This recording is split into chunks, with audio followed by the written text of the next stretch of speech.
ఏమైతే అలుగు ఎక్కువ ఫ్లో లేదనుకో ఇంకా తిరుగుతాయి కదా రోజు కట్టాలంటే చెరువు అది వాళ్ళ వీడియోలో చేస్తున్నాము. మనం వాళ్ళ హెల్ప్ తీసుకుని ఏదైనా మొత్తం అలుగు ప్రవేశాలు మొత్తం అది లేకపోతే ఇంకా ప్రాబ్లం అవుతుంది. జాగ్రత్త.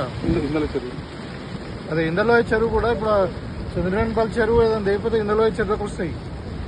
సో కొంచెం ఖాళీ పెట్టండి అది మొత్తం. అంటే ఎవరు ఉంటే అలుగు కూడా ప్రవేశం